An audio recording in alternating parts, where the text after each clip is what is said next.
don't like being told we're being negative or we're being this or we're being that. But the real power is then being able to say to these people, well, you also have these other parts of yourself. And if for some reason we get routinized in certain circuitry because that's how we interact with the world, well, are we truly using our whole brain? And don't we want to use our whole brain because we don't want to be miserable all the time. We don't want to be in pain all the time. We don't want to be critical and mean all the time. We actually do want to just rest and be at peace and get a whole bunch done. And we actually do want to play. And wouldn't it be lovely if we could find a relationship with the love that exists in the universe that, oh, that's woo-woo, that's bad. No, it's not. It's right there in your brain. And you can find it if you're open to the possibility. Welcome to Therapist Uncensored. Building on decades of professional experience, this podcast tackles neurobiology, modern attachment, and more in an honest way that's helpful in healing humans. Your session begins now with Dr. Ann Kelly and Sue Marriott.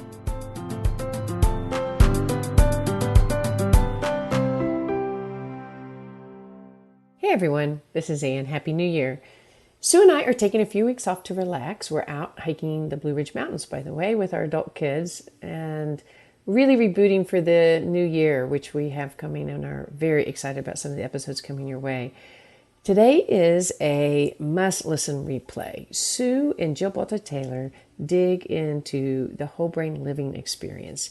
And since that episode, the movement really has taken off. Sue is now one of 12 certified advanced whole brain living graduates. She did a deep training with Jill Bolte-Taylor and a group and got so much out of it.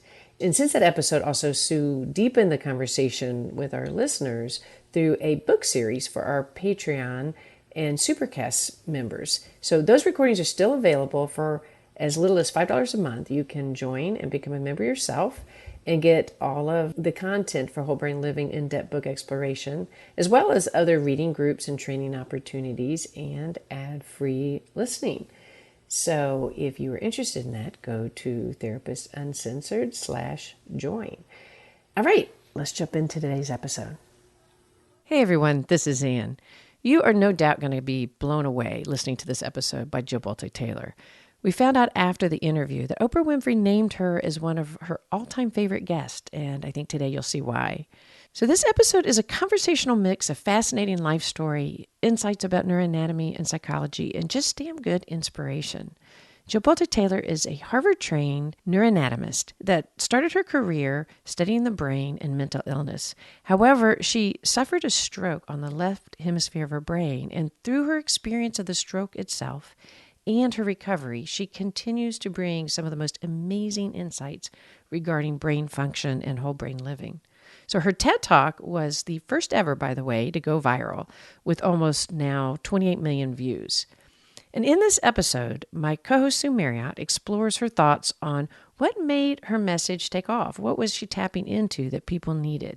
So after her book, My Stroke of Insight, she was awarded, by the way, Time Magazine 100 Most Influential People in the World. So when Sue and I got a hold of the book, Whole Brain Living, we knew it was exactly the kind of material our listeners would want, and we were so thrilled that she accepted Sue's invitation to come on the show.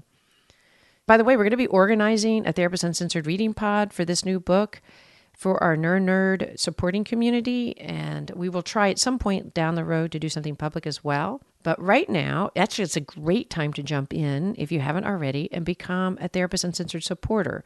So not only will you have the opportunity to join reading pods like the one on Whole Brain Living, but you will, hopefully more importantly even, be able to help Sue and I continue to produce this great content for you and for many others across the globe who might not otherwise be exposed to it.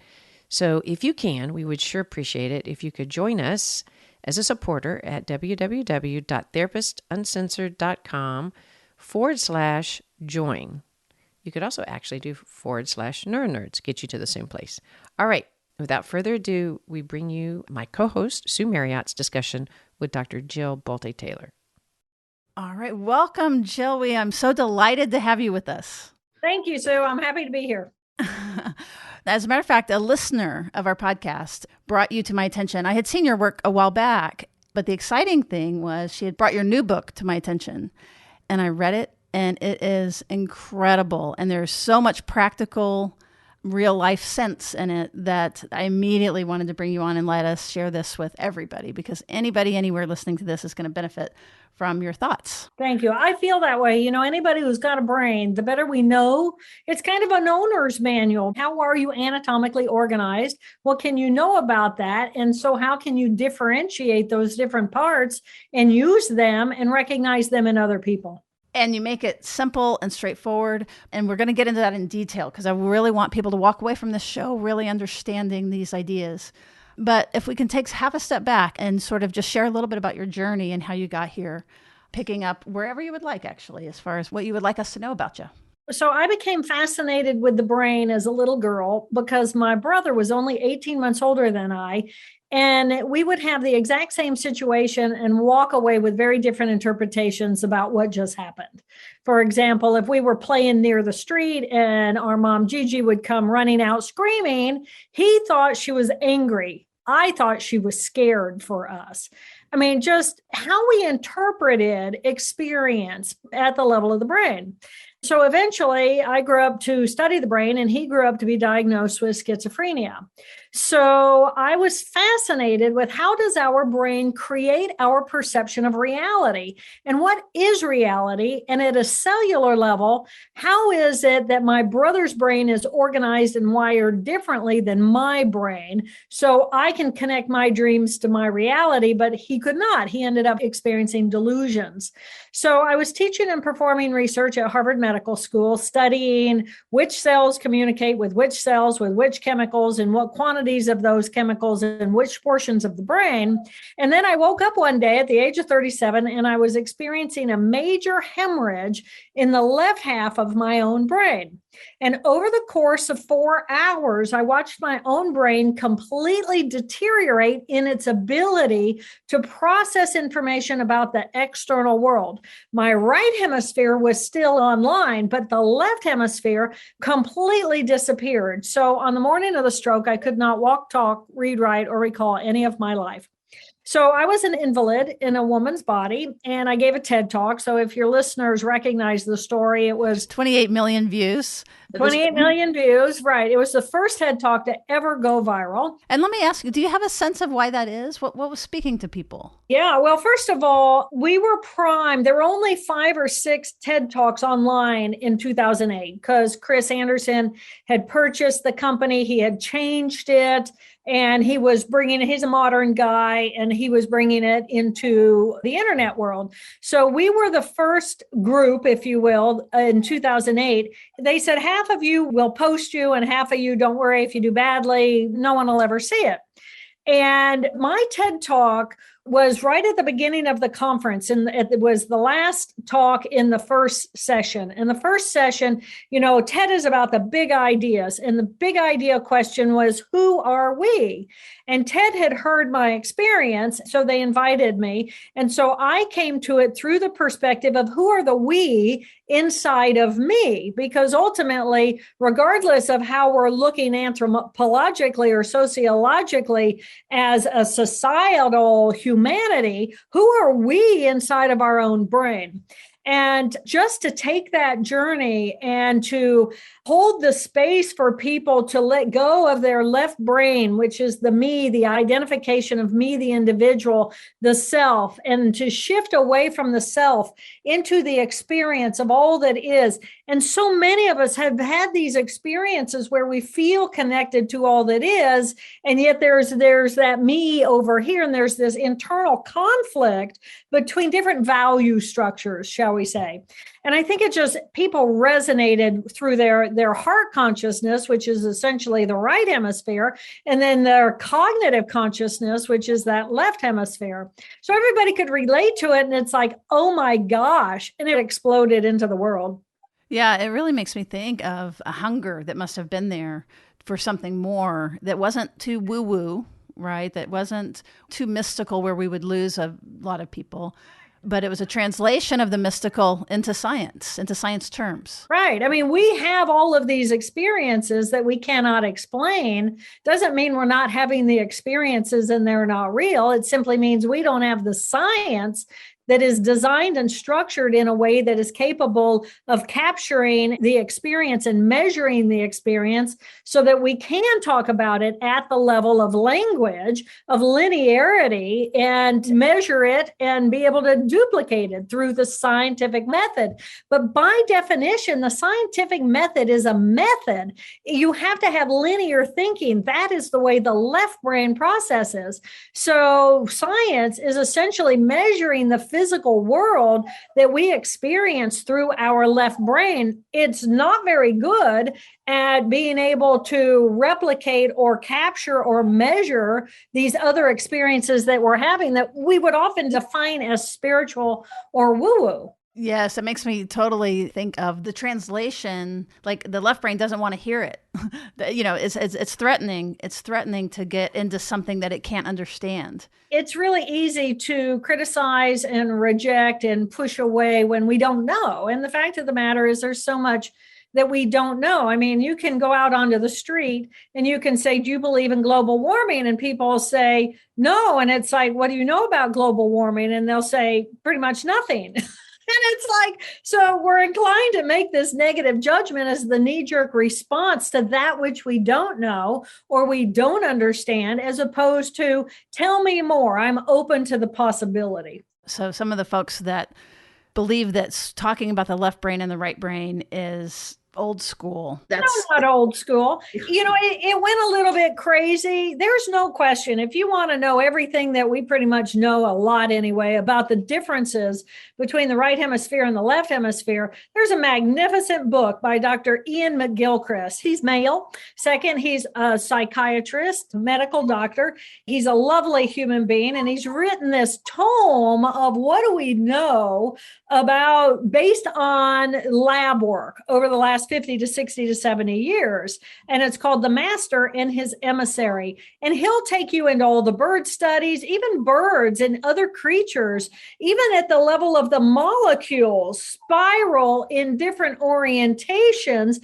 based on how they're organizing information. So the people who are poo-pooing the difference between the right and the left hemisphere, they need to dig a little bit deeper at the data that we actually have. Now, I will give them the argument that you're not just this or just that. We're both. We are this combination, and there are millions of circuits going on at the same time. However, the human brain can only focus on one true circuit at a time. And where is that circuit? And if I'm doing my creativity, then I have to release myself from the box of what is right and what is wrong and what is good and what is bad. And those loops are organized in the left hemisphere. So the left hemisphere is really good at creating structure and order in the way that it defines as right and wrong, but that has to be quiet in order for my brain to become innovative and creative. There's no question about this kind in the way that the brain is organized. So you can't come in and say, yeah, the right brain's all about this and the left brain's all about that, and you're either this or that. No, we're this magical mixture. But the question is, do I know how to capitalize on all the things going on inside of my head? And that's what the new book, Whole Brain Living, is really about. How do I identify, differentiate which parts of my brain I'm embodying at any moment in time? And when I understand the character profiles that are radiating from the subsets of skill sets at a neuroanatomical level, then I can choose to be in that character or identify which character someone else is exhibiting. And it's based on the anatomy of the brain. So I'm not coming in and saying anything new. I'm just saying, take everything that we understand to be true, all the research that we believe to be true, and all the experiential that we don't know how to measure, but we know people have these experiences, and let's put it in the brain and actually look at the anatomy of the brain and create a paradigm where we can marry our psychology and what we believe to be true on personality, et cetera, and put that in the brain. And Ian McGillicrest, there's also an RSA, an animation that explains this very quickly that we'll link in our show notes. And you've had the experience. You've had the actual experience of it. So it's inarguable. Because when people go then and talk about the characters later, sometimes they're going to have to deal with the pushback of it. That's too simple or something like that. So it's nice to just kind of get your, from the horse's mouth, like, this is what you have to say about that, so that will empower people to be able to use this. And also, as you learn about the 4 characters, the part of the brain that comes out with critical hostility is a specific character inside of ourselves. And those of us who get caught up in that negative circuitry, we don't like being told we're being negative or we're being this or we're being that. But the real power is then being able to say to these people, well, you also have these other parts of yourself. And if for some reason we get routinized in certain circuitry because that's how we interact with the world, well, are we truly using our whole brain? And don't we want to use our whole brain because we don't want to be miserable all the time. We don't want to be in pain all the time. We don't want to be critical and mean all the time. We actually do want to just rest and be at peace and get a whole bunch done. And we actually do want to play. And wouldn't it be lovely if we could find a relationship with the love that exists in the universe that, oh, that's woo-woo, that's bad. No, it's not. It's right there in your brain. And you can find it if you're open to the possibility. From your first book, which is My Stroke of Insight, to this book, how did that happen and where are you with that? Book number 1 was a memoir of the experience of stroke through the eyes of a scientist. And I had to write that book because my mother said, Jill, you're on the phone helping all these people literally 8 to 10 hours a day, and you don't have a life. You need to write this down so that you can give them the material and really distribute it so anybody in need can access it. And it was like, oh, Lord, you're going to make me sit down and write. But I did, because I had been sharing it so much with people in need that I did. So that was book number 1. And it's still pretty much in the Amazon marketplace, the number 1 book on stroke, because it's a fascinating experience of watching your own brain deteriorate through the eyes of a scientist who thinks in terms of brain circuitry, and then what I needed in order to recover and what actually got in the way of that recovery. So then the journey to book number 2 was that I think in terms of cells and circuits. It's just how I've organized my brain and my life, and especially in the rebuilding of that circuitry. And to me, I lost the left brain. So I lost the left rational thinking me. She was gone. And I lost the pain from my past part of me, my emotional system. She died completely and had to be reborn in a new time. But I had this magnificent experiential character in the right here, right now of my right emotional tissue. And then I had this right thinking tissue that had me connected to all that is. And I was as big as the universe. And the fundamental difference between having a right brain and a left brain is the right brain is right here, right now in the present moment. The left brain comes online and defines with a holographic image of me, the individual. So then all the filtering of information for the left brain comes through the filter of me, the individual. And if people don't think there's a difference between me, the individual, and know me, the individual, then they've never had that experience. It doesn't mean it's not real. And you can actually ruin a group of cells in the left parietal region, which creates a holographic image of my body of where I begin and where I end. You wipe those out, and I have no perception of self as individual. And with that comes language, and with language, a linearity of thinking. And a part of linear thinking is I am an individual. I am separate from the atoms and the molecules around me. You wipe that out, and I'm sorry, ladies and gentlemen, but you become a part of the whole with no distinction of self. I did not know what a mother was, much less who my mother was. And this is pretty fundamental information. I have to have a left brain in order to create that information. So I was living and breathing this concept of my two emotional systems and my two thinking brains. And I knew them very well because I lost two. I had to purposely use my right brain characters to set me up for success, to regain the skill sets of my left emotion tissue and my left thinking tissue. But what I realized was once they came back online, they had a personality, and it was a strong personality. And my character one, rational thinking left tissue, because she comes back on and she says, "Great to be back.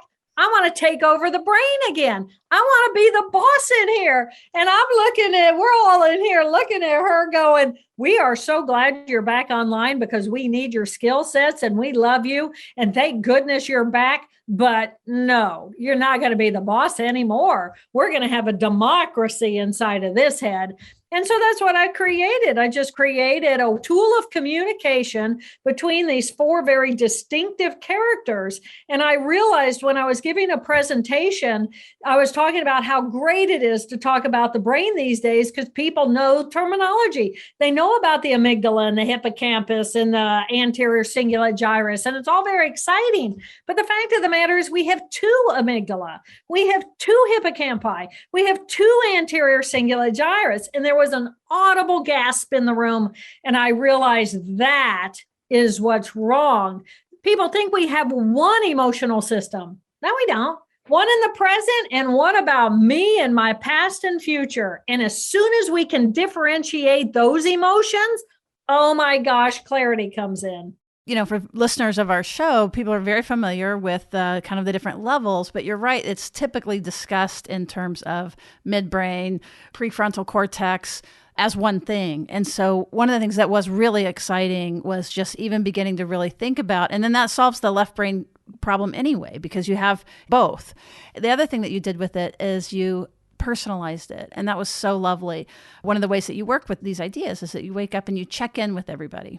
And I was so touched by that, like, oh, this one's not awake yet. So just even that tone of, it's not shaming. There's no morality to it. It sells. It sells in circuit. I am all of it. We are all of it. And each of these groups of cells is communicating with us in one way or another. Even that part of us that doesn't really have language and just has rage or unhappy or desperation or attack or self-attack, all that. It's still energy of communication. It's all important. So there are four characters, two emotional characters, one in each hemisphere, and two thinking character tissue, modules of cells. These are actual modules of cells that perform certain subsets of ability. And I encourage everybody to name your own character your name, because it has to be important to you. So that I call my character one. She's my rational left brain thinking tissue. That tissue is specifically designed to organize and categorize my external world so I can interact with the external world. So she organizes and categorizes. She has that holographic image of me, the individual. She defines me as me. She knows my name. She knows my address. You wipe her out. She defines what is right, what is wrong, what is good, what is bad. She thinks hierarchically. She's materialism based. She cares about how big the house is compared to the neighbors. You know, she's a control freak. She controls people, places, and things. Thank goodness we have a character one. And I call my character one Helen, short for Hell on Wheels. She gets it done. Sue, what have you named your character one? I was thinking of it as Taskmaster.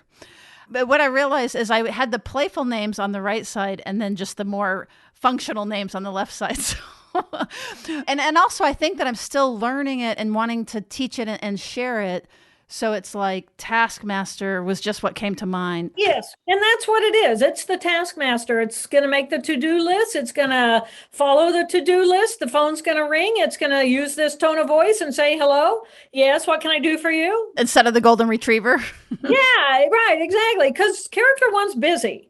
And this part of ourselves, thank goodness, it's our A-type personality, and it organizes our life and it gets it done. So some of us have a lot more of that than others. You can walk into anybody's house and open some drawers and pretty much see, well, you know, some people actually alphabetize their spices. I would not be one of those people. So my Helen goes to the office. She works in the office. And you can see from my office, I still got piles, but I've been gone for 6 months. So I do have an excuse. But Helen's on it, and she cares. She cares enough to say, hey, ladies and gentlemen, I've been gone for 6 months. That's why my office is a mess. Nobody else in my brain cares about that. And your brain might not care either. So that's character one, the thinking, rational tissue of our left brain that specifically organizes our relationship, the relationship of me, the individual, in relationship with the external world, because I have to be organized as me, the mass, in relationship with that external world. So language is important. It's going to count well. It's going to be good with mathematics. It's going to be good with engineering because it's going to think linearly. It's going to be good mechanically because it's good at actually looking at pieces and putting them together. If I take this piece and I stick it in there before I take that other washer and I stick it in there in between, it's not going to work, right? So it's that linearity and organizational of thinking. So right. That's character one. So it's top left, and the left side tends to have some of the negativity, some of, like you said, the comparison, those kinds of things. Well, it's going to compare, it's going to compete. It's me, the individual, away from you. I'm now separate from you. Yeah. So I'm going to compete with you for that job on that hierarchy because we both want the bigger house, right? We want more money in our paycheck. So we're going to compete with one another. We're going to compare with one another. What kind of shoes are you wearing? I can make a critical judgment. Well, I can wear a stiletto. I got 6 inches going under me. I mean, it's all this comparison and competition. Do you think that this is related to some of the findings that they're finding in psilocybin research and psychedelic research about being able to turn off those parts of the brain to experience something different? That's essentially exactly what happened to my brain. I wiped out my left brain characters. Psilocybin wipes out that left brain and brings you into the experiential of peacefulness of the present moment. But we'll get there. Yeah, because there's so many positive findings about that of like, once you experience it, you can't unexperience it. It's done. And this is why very little bit of treatment can really change the course. So we have top left. Think about the top left versus the bottom left. Okay, so the top left is the thinking, analytical neocortex, the prefrontal cortex, and those lovely things that will go in with that. Below that is the limbic tissue, the limbic emotional tissue of the left hemisphere. Well, the left hemisphere has linearity of time. It has the past and it has the future and it has me, the individual. So my past, my personal past, it got wiped out because that's where the hemorrhage happened. So the emotion of my past, the pain of my past, the trauma of my past, the craving of my addictions from the past, that's all going to be right there in that character two. And the character two, there's an interesting controversy that happens about the whole happiness psychology. And there's a group of people that say, well, happiness psychology, we're happy in that left emotional system. Well, we are happy when what is happening outside of us is what we want it to be. But we're not happy when what's happening outside of us is not what we want it to be. So it's not just where we're happy, it's also where we're sad, where we're mad, where we're angry from the past. It's all our past emotional baggage. And then compare that emotion to the deep inner joy of simply being alive and existing in the present moment. So joy is more what's going on in the right brain as compared to happy and happy under certain circumstances. So let's say you and I are going to go for a picnic and we're both really excited. And then it's raining outside. And then little Jill, character two's going, well, I'm not very happy because I wanted to go for a picnic with Sue and now it's raining. And then the sun shines and then now I'm happy. I can train myself to be that happy under more adaptable or flexible circumstances based on the external, but inside me, I'm just pretty happy anyway. I got joy going on. That is my right brain experience. So there's a difference between the innate experience of joy and happiness based on external circumstances. So I call my little character two Abby. Abby is short for abandoned. And I believe that the moment I came flying out of my mother's womb, where I was in symbiotic relationship with this beautiful limbic environment, and I heard the drumming of my mother's heart, and I was just part of it all. And then bam, all of a sudden I'm shocked into this singularity of being. I've got lights burning my brain like wildfire. I've got sound. I've got people poking and prodding, in some cases sticking needles into me. I mean, it's like, to me, that's the moment of abandonment, and upon which that circuitry, all of my pain from my childhood gets built on top of that circuitry. So we have this little unhappy, critical, potentially mean, blaming, pointing the finger, mad at self. I'm not worthy. I'm not good enough. I'm craving this. I need that. All of that is inside of us, inside of that little character too. And the value of the character too is those cells at the level of the reptilian brain, which is essentially our midbrain. Then we have that new added on mammalian tissue of the limbic tissue, one on each side, which is going to be fight or flight in the present moment in the right, from the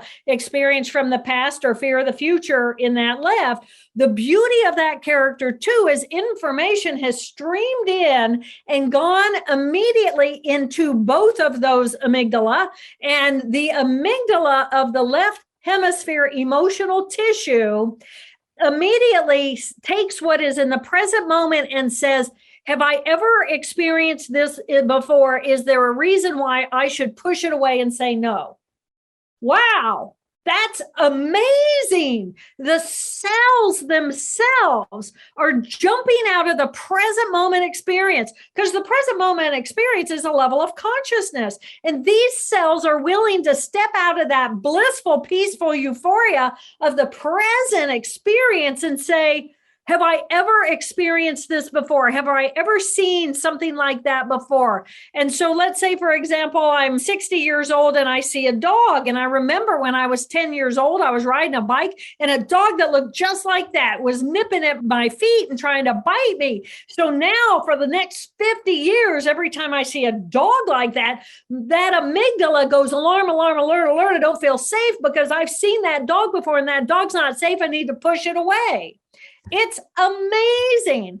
And then because the character one tissue is developed above and on top of that character two, then that character one is actually designed to refine the experience of what's going on with that character two. So that's what's going on in the left hemisphere. The left hemisphere is not in the present moment. And it's about me, the individual, and it has that past and that future because it is programmed at the level of those cells as they're taking exit and going into that limbic system of the left brain to step out of the consciousness of the present moment.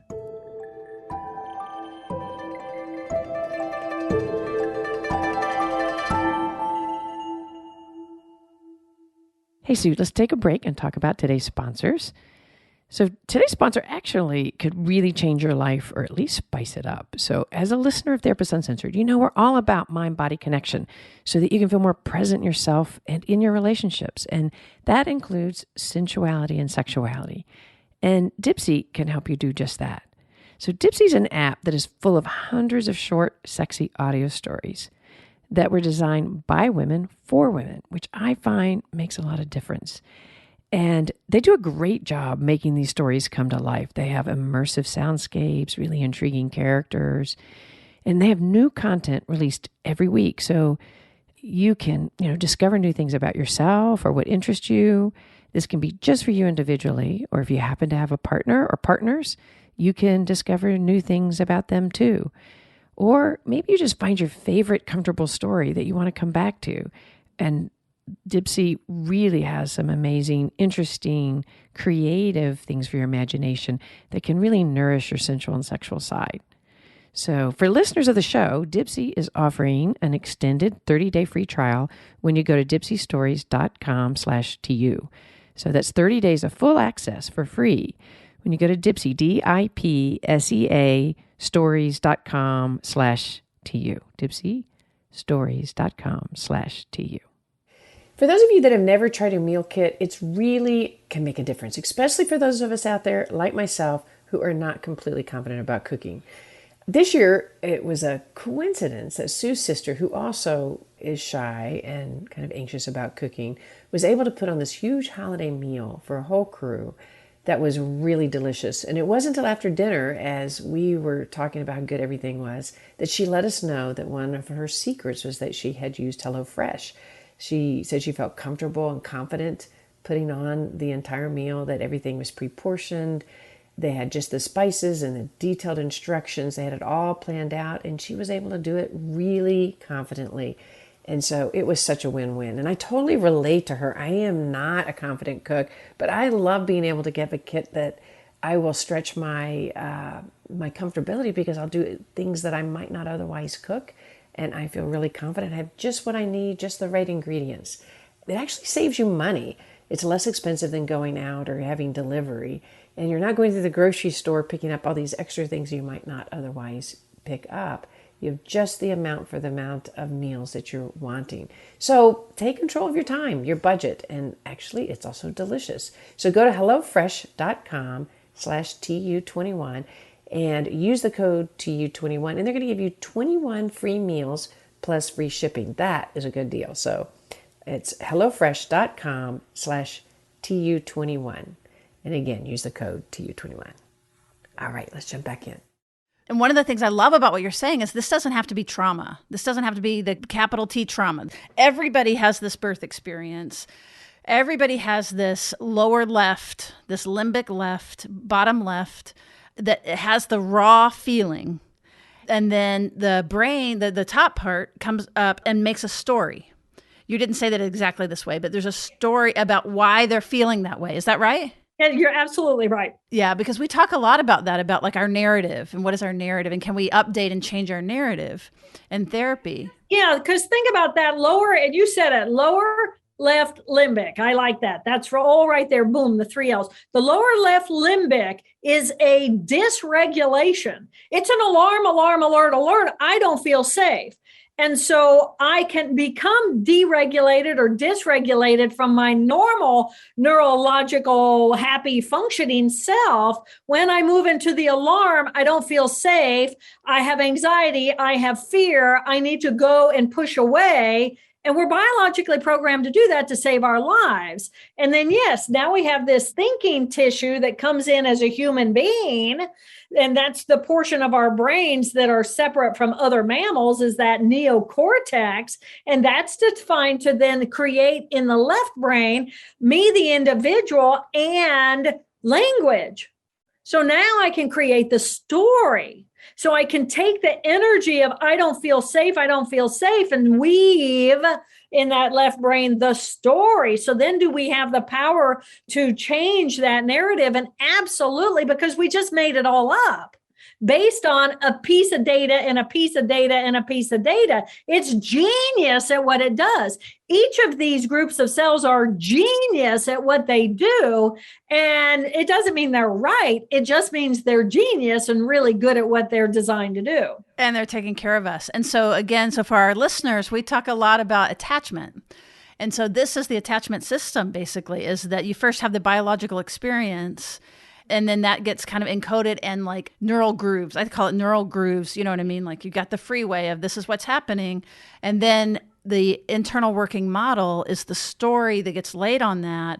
People are safe. People are not safe. I'm worthy. I'm unworthy. People are going to let me down. Those sorts of things. And those cells in that left brain, they like and are attracted toward that which feels familiar.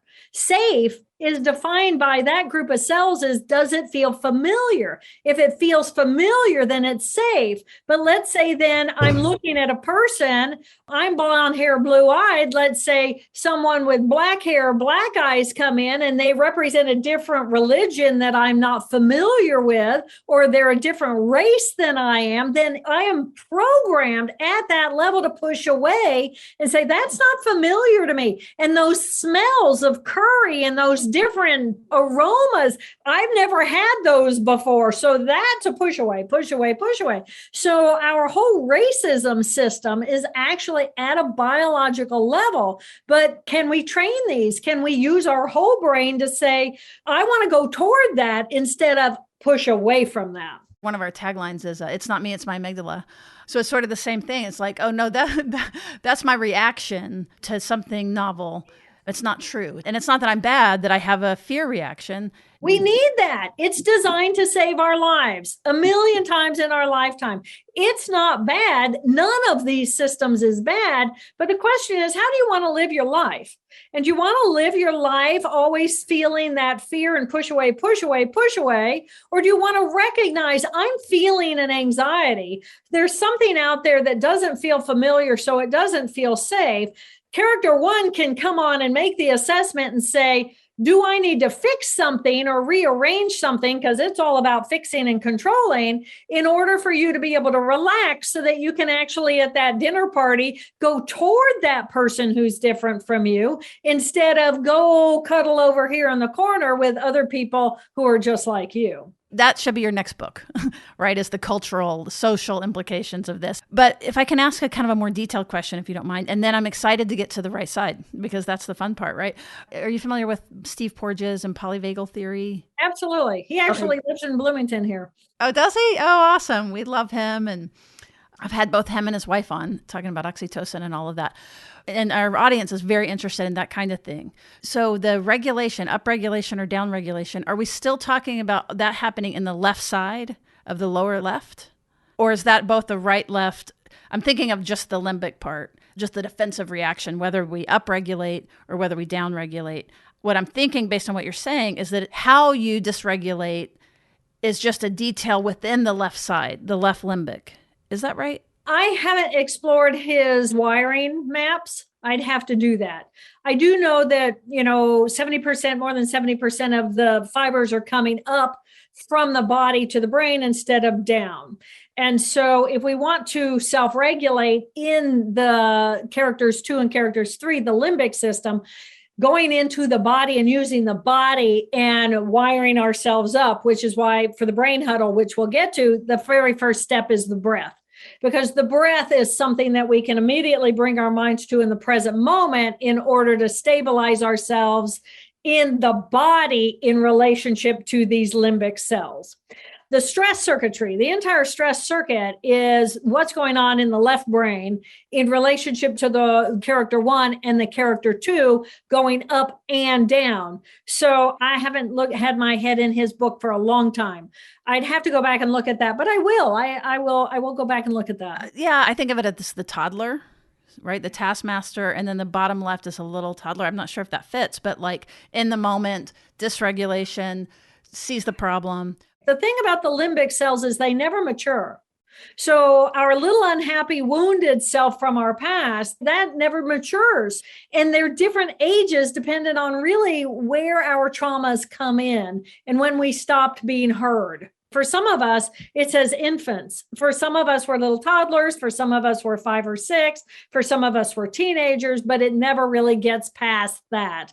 And the right brain then will get there. I want everybody to hear what you just said, which is they never grow up. It's just going to be that way. So when you are doing therapy and you're doing a lot of work and then you dysregulate again or you regress back into some of these behaviors, it's not that you're doing anything wrong. It's simply that in this case, the whole brain, this has broken through, but there's things to do about that. But certainly beating yourself up that I thought I dealt with that, all of those sorts of things. No, we don't want to deal with it and we don't want to make it go away. And this is why, especially that character 2, because the character 2, because it takes the present moment and takes it into the past and says, have I ever seen this before? Give me a reason to push away. Because of those cells, we have the potential for growth. That's our growth edge. I know if I have an alarm alert that is based in my history, that's where I'm stuck. That's my growth edge. And I can either try to deny it and push it down and go off into my character 1 and rationalize my way around it, or go into my characters 3 or 4 and escape it altogether into the present moment. But that's my growth edge. That's kind of like the pipe. And the pipe is now getting stuffed with something in there. And I need to unplug. It's like pull out the Drano, pull that out, examine what is that bias inside of my perception that gives me this negative impact physiologically into my body. And the thing about when the amygdala go on alarm, alarm, alert, alert, our normal safe selves, which is what we want to neuroregulate ourselves to, we've been stripped of that. And we want to go back to that peaceful neuroregulation of self, because otherwise that's going to be a disturbance inside of ourselves physiologically. It's going to be stimulating that stress circuitry on top of it. And that's when the cells in our body are going, hiya, hiya, hiya. And that's when we get sick. So if we're living in that stress, if we're living in that lack of normal, healthy regulation, the whole body is in alarm, alarm, alert, alert. As you're talking, I'm actually speaking to the audience.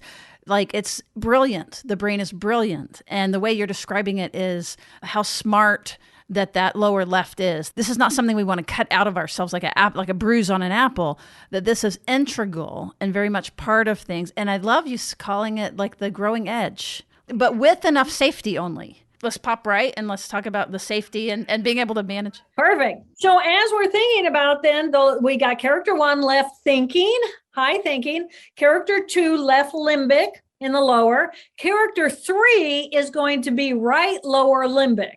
All right. Right lower limbic, character 3, and then character 4 will be right thinking, the neocortex of that right hemisphere.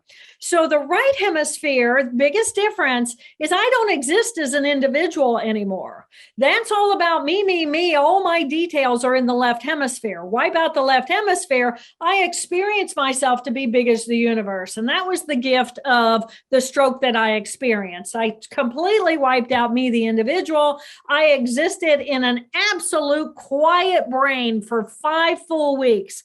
2.5 weeks before I had surgery, after the hemorrhage, and then 2.5 weeks after. And then language, as the brain began to recover and I could start hooking back into different circuits in that left brain, because now the blood clot that was the size of a fist in the beginning and then the size of a golf ball by surgery, that once they took that pressure off, then it could kind of start to begin again. And it was kind of like it was really like tuning in to a radio that just started out as static. But in the absence of that, I had no identity. I had no definition of individuality. I was as big as the universe. The left hemisphere wasn't there to participate. I was connected to all that is, and I was connected to, I felt enormous and expansive. And all I felt was this incredible experience of love. Love. I was so happy. I would be sitting on a couch drooling, completely wounded. And my mother would look at me and she would say, "Child, why are you so happy?" And I just look at her and I just smile, because I was in such awe that this organic thing, this collection of 50 trillion cells was alive. Oh my gosh. I could experience light coming in from the external. I could hear sound. I couldn't make any sense out of any of it, but I was this machine that was alive. And I was so caught up in the awe that I would weep and I would weep and I would weep. And people say, oh, when people have left brain damage, they just cry all the time. They're unhappy. They're miserable. No, misinterpretation of data. We are in such awe that we existed, all that the miracle of life just makes us weep. It's amazing. And I know that there are people really resonating with you around that meditate, that are the spirituality. all of these things. And I want to keep the thread too of this more social piece as we kind of finish this. Like, I loved what you said about the person, the smells and things like that. If they put their forehead to the ground to pray, that's foreign and scary. We don't have mirror neurons versus like if you hear hymns or something that you've been raised with, immediately you signal safety. And so, and even inappropriately so, like, oh, we're together here because we're not discerning. So bottom right. Right, limbic, emotional, is the experiential. So there's an amygdala there, and there's a hippocampus, and there's an anterior cingulate gyrus. So we have half the limbic system right there in the right hemisphere, just like we did in the left. But the right hemisphere doesn't have me, the individual. It just has the experience of the present moment. What is the experience of the air? How much humidity do I feel in the air? What's the temperature of the air? How does it feel to have these glasses on my face? What does it feel like to have the clothing on my body? Just the energies around me, to have my dog, the warmth of the dog on my lap, the experience of the present moment. So this is the part of us that is alive. It's alert. It's in the present moment. It doesn't have right, wrong, good, bad. So it's creative and open to possibility. It doesn't have me, the individual. So it's like communal, and I want to play with you, and I want to do things with you, and I want to get lost playing music with you, and I want to do art with you, and I want to go out to the woods and explore with you. And it's an adrenaline junkie. So it's like, oh, come on, Sue, let's go parachuting. Let's go hang gliding. Let's go do this. I'm in. It's also, you're in. It's also the part of us that in this moment come up with a really bad idea of let's go pick a fight. Let's go do this. Let's go do that. And so a lot of character threes actually end up in jail because they weren't thinking. What were you thinking? Well, I wasn't thinking. I was just experiential, right? I was swept away by the experience. And so I call my character three Pigpen, because the little character in the Peanuts, the Charles Schulz Peanuts, that Pigpen's just walking around in a dust storm, and he's good. And in his dust storm is just, I could have dust from Babylonia in me, isn't that exciting, and it's just all the possibilities.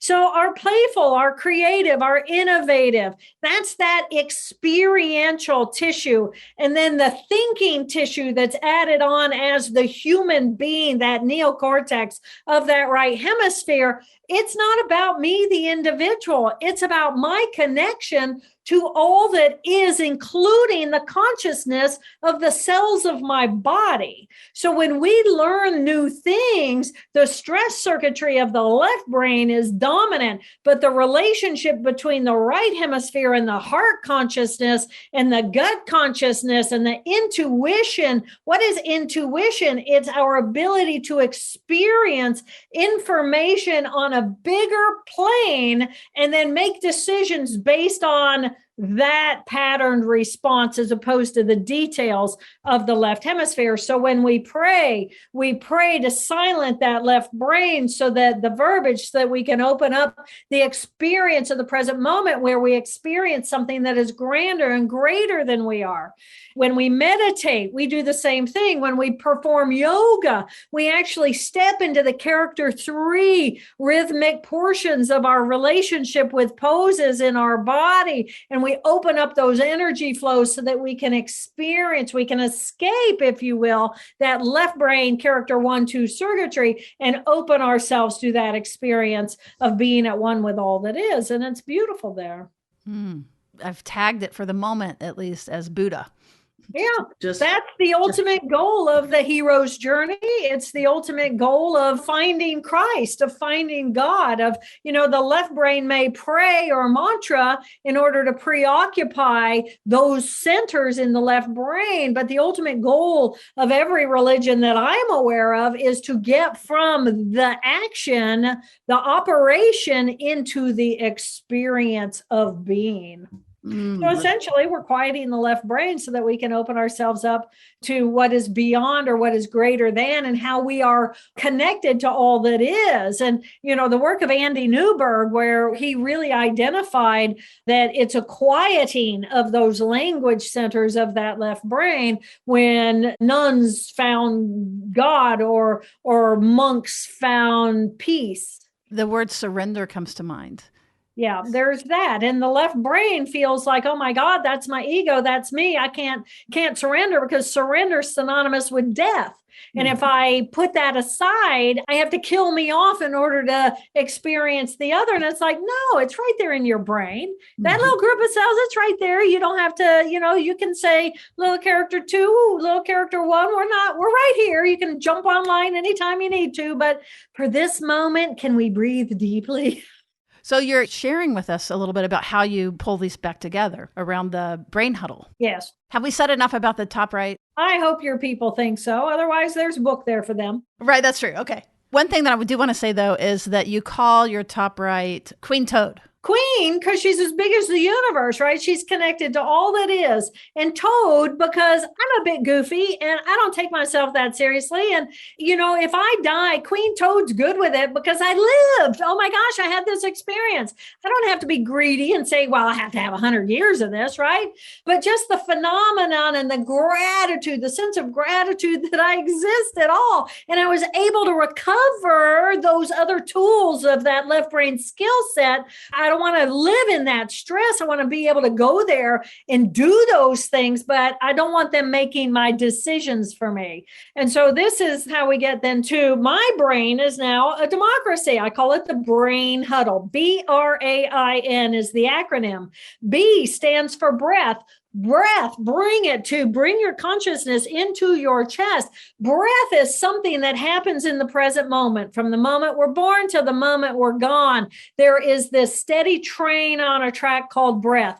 I can bring my mind into the present moment. I can think about my chest. I can amplify that. I can increase the frequency of my breath or the depth of my breath. I can consciously change it in the present moment. So B means bring your brain to the present moment. Best way to do that is breath. That's why all of these Eastern techniques, first thing you do is focus on the breath.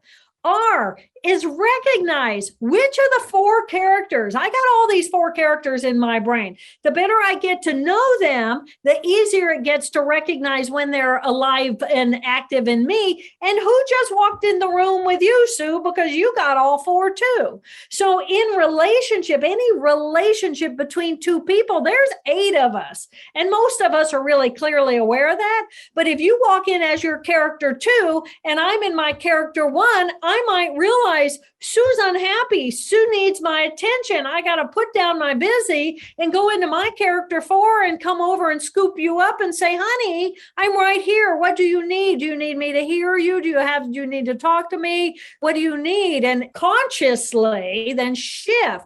So R is recognize who am I being? Who was I being before I called this brain huddle? And who's around me? A stands for appreciate that I have 4 to pick from. I've got all 4 and they're all available to me at any moment. And the better I know them, the better I can jump into them.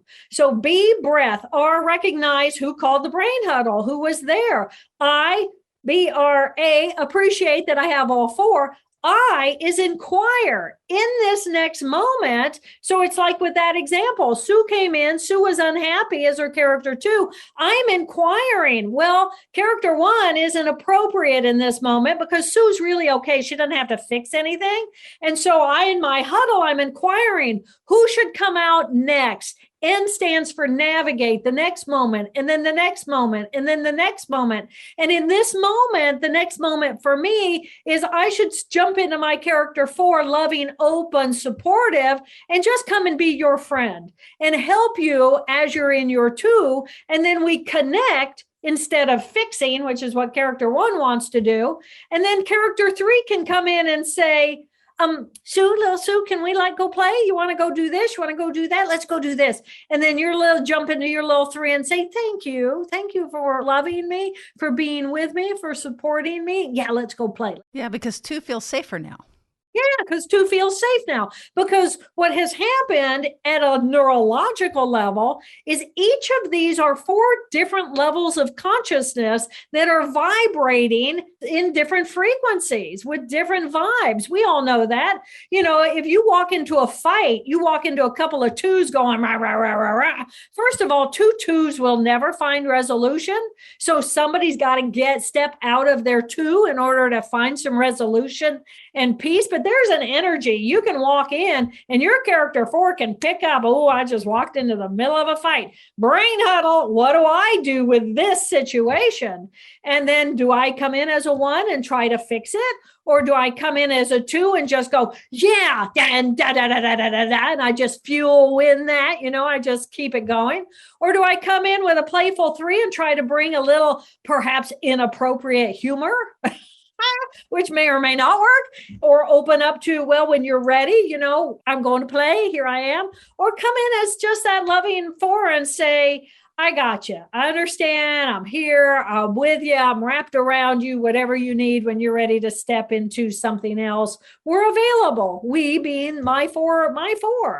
This is personal power. We have the power to choose moment by moment who and how we want to be in the world. And that's how I ended that TED Talk. And as you asked earlier, what was the attraction of that TED Talk? And it was self-empowerment. And we have the power to choose moment by moment who and how we want to be. And then I've had over 300,000 people write to me and say, you had to have a stroke to figure that out. How do we do it with our brain? And my answer is this book, Whole Brain Living. Mm. Oh, mic drop. That was so beautiful. So that's a ton of information. And in the book, it's in great detail and you really walk us through it. I would highly recommend every person getting it, whether you're in therapy, whether you're a therapist, whether you're just a lifelong learner that wants to keep up with this stuff.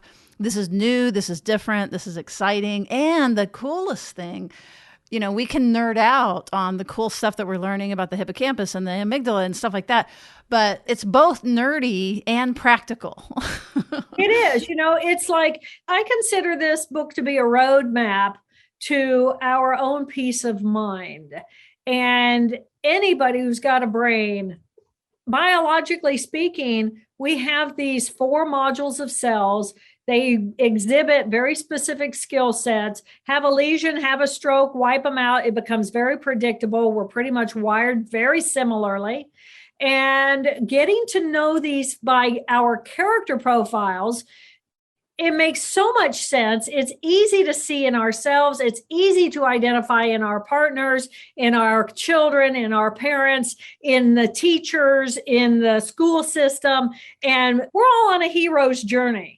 We're born here. And in that hero's journey, the ultimate goal is to step out of the consciousness of that character 1 left brain thinking, which is of the rational world, and relax in ourselves enough to calm that little character 2 so we can step into the true journey of learning and growth and ultimately connecting with our greatest part, which is that character 4. Consciousness is always available. That's where our peace is. And that peace is the ultimate goal of all the heroes' journeys. So we have all of it. Let's weave, let's own the power of what we are as human beings and evolve ourselves into a conscious humanity so that we can actually feel like, we're healthy. This is about mental health. This is about mental wellness. Well, as you were talking, I just could feel myself get a little emotional. That's how much it's touching my heart. And there's such a resonance, really such a resonance. It's incredible. And the book also, it has the practical stuff. It has more about how to strengthen these different parts and neuroplasticity. Yeah, I want you to know, first of all, there's several myths in there that we're just busting out. And then we're looking at, I want you to really know who your character 1 is. I want you to answer these questions Where does it come out? How often does it come out? Who likes this part of you? Who runs from this part of you? All these details about your character one, give it an identity because it has an identity. And as soon as you really name it and you own it, now you can differentiate. And as soon as you can differentiate, it's like when you were born, your brain didn't know you had two legs instead of one. So you couldn't walk because you were just a big ball of energy with parts flopping around. But as soon as your brain figured out you had two legs that you could move independently, oh my gosh, you gained the ability to have motility and mobility. And that's exactly what we're doing with the brain now. We're just differentiating and refining our understanding of what is this beautiful thing inside of our head. And it's just a bunch of cells. It's bringing it up to the level of symbolization where that then you're right, that we can have the meetings and stuff like that. I was having a little fantasy of like you and I walking over to the Texas legislature and giving a all-day workshop teaching people to get to know these parts of themselves. Exactly. Because all of a sudden, I mean, won't it be great when someone who's in there too, people come in with their two and they're angry and they're spewing venom and they're mean and they're all this and they're blaming and they're all that ugly. And we got so much of that going on in our society now, even out in public. I mean, we've really increased our ability to be our character too out in society. Well, wouldn't it be great if instead of feeling, oh my God, reject, push away, oh my God, there's a character too, and it's mean and it's ugly and it's attacking, to be able to instantaneously say, oh my gosh, in our character 4, that person needs love. That person needs to be heard. That person needs to be listened to. That person needs to be regulated back into their own sanity. And we have the power to do that for one another. That's a different society. That's an entirely different society. And even if we're not able to do that, that we can have this regulatory, regulation to navigate, to go back to the brain, the N, to be able to navigate that. Yes. And at least, begin with self, begin with individual. But really, once we master that, for me, the goal is to help other people who are in pain. Because when we come out screaming, we're just screaming. There's no language there. There's no maturation there. There's desperation and deregulation. And we just need to be able to wrap ourselves around people's pain. Your pain does not scare me. The day I can walk up to you and say, your pain does not scare me. And please, when I'm in my pain, don't let my pain scare you. Just surround me with love. And we'll get to the point where we can communicate and then find true negotiation. I'm wondering what's next for you. Do you have anything in mind that you're going to do next? Oh, absolutely. And actually, because I'm more of a character 4 that just is going to wait and see what happens. What has happened now in the last 6 weeks is all of these people who are running not-for-profit and foundation organizations who are doing yoga in prisons or yoga with AA rehabilitation or cancer with children or teaching Taoism and whole brain living in China. All these people are coming to me and saying, this is what I'm doing. How do I bring whole brain living into my network? And I say to them, what do you need from me? How do I support you? And so we're building this enormous neural network, and I'm inviting everybody to the table for play. And one of the other things that's magnificent is I'm working with a woman who is creating a research project. She's almost done with the proposal to the IRB to run a whole brain living program in a school system so that is for the teachers, the parents, the children, the principals, all the administration, and doing some data collection to show that we can change the conscious culture of a school system. And if we can do one, we can do it everywhere. Oh my gosh, that's incredible. Well, one of the things that, Therapists Uncensored could contribute, we have people all over the world, and some are practitioners and some are just natural healers without letters behind their names, which we welcome with open heart and learn from. Yeah, we'll have some character 1 academics and some character 4 wizards. I want them all. That's right. That's right. And another thing that you're saying that's also a little different is it's not that we're aiming to stay in our 4. It's not that one is better. It really is more of the harmony. It's all 4. We have all 4. As humanity, what we're doing at a stage of neuroanatomical evolution, we now have this new thinking tissue on top of this old limbic stuff, right? And the old limbic stuff is alarm, alarm, alert, alert in both hemispheres.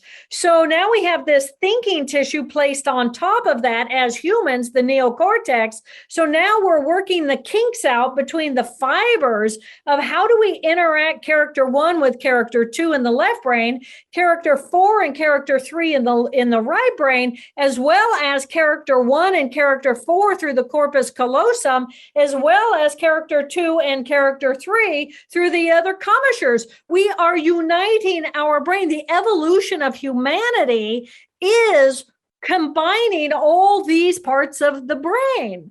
I don't want just one. A character 4, I can tell you, it's blissful, it's euphoria, it's fantastic, and it is 100% ineffective, and it's paralyzed. It can do nothing because it has no perception of self in relationship to the external world. I was completely non-effective as a character 4. I am totally competent as a character 1. I know my growth edge as a character 2, and I know when to push away and when to evaluate so I can head toward. And my playful character 3, oh my gosh, who doesn't want to play with Pigpen? That's so true. So is there any organizing principle that's happening that is not just little old you, which is, I can just imagine you being flooded. You said 300,000 contacts. Bring it. We're at that stage where the book's been out since May 11th of this year, 2021. So now people are reading it, and they're reading it 3 or 4 times. I mean, people are going to listen to this podcast multiple times for sure. Material is amazing because it's about me and not me. It's about you, and it's about me, and it's about us. So then whoever you are, come. I'm creating a team now to catch the balls. Everybody's starting to throw the balls at me. I don't know what the balls are. I know what some of the balls are, but we're navigating it as we go. So Dr. Jill at drjilltaylor.com. That's my email. I hope one day, I'm sorry that I gave that to you, but because I got so many emails, but bring it. How do I support you in what you're doing to bring this material to the world? Because we all have this beautiful brain, and the faster we can communicate like this, I don't take it personally when you say something to me. It's like, oh, that was your little 2 who just spit some venom at me. Honey, I love you in spite of yourself. Are you hungry? Are you tired? What do you need? Right? I'm all about it. And so then another thing people could do right away, you've got the TED Talk that's amazing. The first one was My Stroke of Insight. And then the one we've been talking about mostly today is Whole Brain Living. And you can find that anywhere. We'll definitely link it.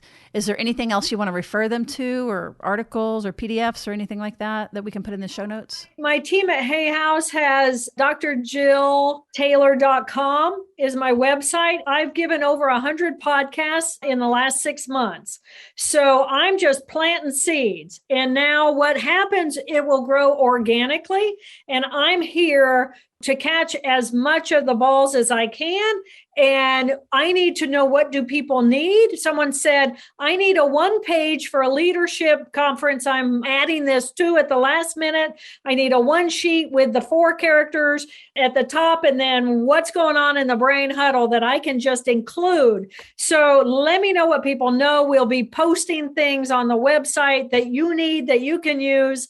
I'm just saying, go, go, go. These beautiful brains. We want to help ourselves, and we want to help others. And this is a beautiful tool. It so is. And again, I'm just resonating so much. As I mentioned before, I have a niece that was 24 years old when this happened, had just graduated with her aerospace engineering degree. I don't know why that's important, but it's not what you think of when you think of a stroke victim, nor a doctor, and got hit with a stroke. Super weird that it was at age 24. And same thing. So this is really a passionate space of losing part of your mind and bringing it back. And honestly, psychedelics is another thing that's a another subject, but I think that is some of why the results are so positive and so strong. Absolutely. The psychedelics are essentially quieting that left brain attachment of me to self and me to the external, and allowing me to have this magnificent experience of, oh my gosh, I'm as big as the universe. Without the circuitry, I am as big as the universe. And at the core of the universe is this intense feeling of love. And when you come back from that, you're going, oh my God, this left brain is a tool. It's not who I am. And really, I want to live my life through the value structure of the collective whole, because we got to fix that. We got to connect with one another, and we got to heal this planet, because without the planet, we don't have a life. And us healing one another is our mental health. We do have the power to grow up to be a healthy humanity. Well, and honestly, even about climate, I think part of what happens with climate and the planet is that we either get overwhelmed, that it's too scary, or we dissociate and we just can't think of it. And so what you're describing is, if we could be like, I loved what you said earlier about, I'm not afraid of your pain. But part of what happened was you weren't afraid. You were freed of the fear of your own pain, and you were freed of it. And so if we could do something and create ripples of helping people not be afraid and being able to be regulated so that we can deal with the hard stuff like climate, like whatever it is. Yeah, it's very exciting. And consider that each of those four consciousnesses, the consciousness of character 4 is the one that's always there. It's the consciousness in ourselves. So if we want to heal ourselves, we need to get to that vibration and that energy. Okay, now I just freaked out a bunch of people's left brains because, oh my God, she's doing woo-woo. Well, woo-woo is real. Woo-woo we label as woo-woo. Woo-woo we reject because we don't understand it. Call it something else. Call it the circuitry of your right brain. Don't deny the existence of those abilities simply because of a bias, because little character 2 is saying, that doesn't feel safe. We can't measure it. It doesn't work. Those people are weird. They're different from me. That's just a character 2. And then character 1 comes in and tells the story and says, oh, it's woo-woo. It's not real. No, it's the anatomy of your brain. We have all of these capacities. Don't deny yourself the righteous ability to be a whole human being. Give yourself that gift in your lifetime. Why wouldn't we want to do that? What a gift, and what a gift, what a gift. Speaking of gifts, I'm so excited. I can really my brain is popping. I can see all kinds of fun things. So we've shared your contact information. This is Dr. Jill Bolte-Taylor, and the book in particular is Whole Brain Living. Highly recommend. If it moves you to have a reading group, certainly contact us. Right now we have a community. It's a Supercast community. You can find it at therapistsuncensored.supercast.com. Low as $5 a month. You have access to each other to do discussion and stuff like that. Always an ability to pay. Happy to, work with you around that anyway. That's fine. But we want it to be accessible and help you organize some of this stuff. And also, Sue, I gave a 3-hour webinar, an hour over 3 days. It was all the material and then talking about the brain huddle, because people have obstacles, and it's like, let's get around those. And I will get that linked to you to give to your people. So wherever you post, drjilltaylor.com. I do have a Facebook page, but my team are posting all of these podcasts. We can do whole brain living and mom rage, whole brain living and sleep problems, whole brain living and Buddhism, whole brain living and all these different subjects. So, the beauty of the whole brain is it's all in there. So it's applicable to every single subject there is for us as humanity. It is. And the thing about it is it's very easy to understand. It's quick to understand. But what's hard is, like you said, it's the application of it and what kind of support people need to do the huddle. To me, that's really where the juice is. It's like, how does this translate? Power. The brain huddle is the power. And there's just nothing like being able to sit back and say, all that angst and hostility you're feeling, I'm sympathetic to you, and I don't have to feel that. Empathy doesn't mean I have to go bleed in your blood and sit in your blood. It means I can hold the space while you bleed and just love you back to health. Well, thank you for your generosity, and we'll stay in touch. Thank you, Sue. All right. Thanks so much for listening and joining us today. If you feel like you get some powerful information from this, think about becoming a Therapist Uncensored supporter. You could join now for as little as $5 a month, get ad-free listening. Also, really do a great cause. Help Sue and I get this great content out to many others across the globe. Let's build together security one episode at a time. If you could join us for as little as $5 a month, go to www.therapistuncensored.com/join. Pass this on, rate and review us if you have time. That makes a big difference for us. All right. Thanks for joining.